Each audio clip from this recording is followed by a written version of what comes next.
Welcome in. It is the local and community issues and answers right here on WVTN television, WVCT 91.5 FM radio station. So glad to have in the studio with us this morning Bill Thompson, Director of the Substance Abuse Treatment at the Cumberland River Comp Care. Good to meet you, Mr. Bill. Good to be here. Now, tell me about your work. What do you do? Okay. Cumberland River is the comprehensive care center for the region that we serve. There's 8 counties in our region. There's, if I start naming them, I'll probably forget them. Rockcastle, Laurel, Jackson, Clay, Whitley, Knox, Bell, Harlan. And so those are the counties that we serve. We operate 11 outpatient offices in the 8 counties. We've got 3 residential treatment programs. We've got the Independence House, which is our female treatment program, which is on Cumberland Falls Highway. Okay. We've recently just completed a 3-year grant for working with pregnant and postpartum women there, which we're very proud of. And our Crossroads program for guys, it's on 610 American Greeting Road, and it's just up from our main office, and we have about 38, 39 beds for male substance abusers.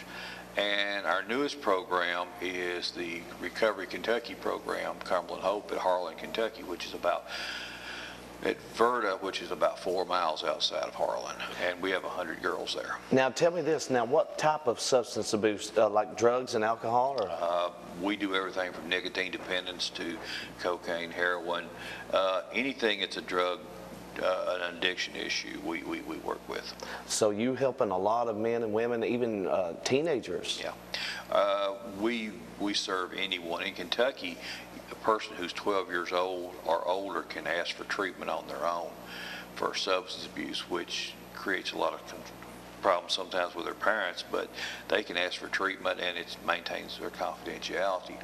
Like I said, across the board, nicotine dependence, we found out that like 67% of our pregnant females still smoke. So the prevalence of substance abuse in our population is enormous.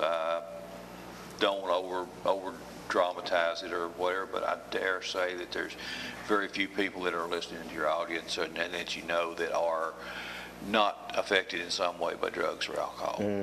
This is so powerful. And you know, what are some ways to help people to realize they've got a problem, like when it comes to drug or alcohol addiction? Because a lot of them can say, I can stop at any time, you know. Okay. Drinking might be a willpower issue, might be, but addiction, full-blown addiction, is not a willpower issue. Right. We talk to folks and they'll say, well, they could quit drinking if they wanted to. If you are drinking, socially drinking, and a couple times you may choose not to drink or not to drink. For example, you may stop at McDonald's for a couple of evenings and decide, I'm going to give me a cup of coffee on the way home, and after a while you get a little heartburn, you say, I'm not going to do this anymore. Right. It's not a big issue. On the other hand, when you're dealing with someone who's in addiction, the process is a lot more than willpower. Just saying no or just say don't do this is a really bad idea, because it's not going to work, because you're dealing with a disease concept. If you were looking at a person, one of my favorite examples for a comparison is diabetes. Right. Diabetes is a disease that's usually brought on by our lifestyle choices, whatever we chose to eat the wrong food or the wrong amounts or whatever. Rarely is it a genetic problem, but again, there's a few folks that are born with diabetes just because of organic problems. But basically, it's choices that we've made through our lives, and it's led to us having diabetes. Right. Same way with alcoholism. At the beginning, it turns out to be choices. But once the diabetes gets fairly established, saying, well, just don't eat sugar, just quit eating candy bars, is pretty stupid. And it's the same way with folks that have addiction issues. Just saying, just don't drink. They don't have control over that anymore, and Right. they can't just say no. What are the steps in an alcoholic or a drug addiction person being free? What's the steps? Well, the first thing is you got to recognize there's a problem. Obviously, if you're in denial and saying I don't have a problem, or it's not that bad, or I can quit at any time I want to, which is one of the famous phrases, then you're in denial, and you're not going to it's not going to work. You know, anything is that you admit there's a problem and you say, okay, I got to find a solution. Right. You know, and there's any number of treatments. You know, we have various folks. Some folks have done very well in religious-based programs. 12-step programs have done very well. AA-based programs have done very well. Okay.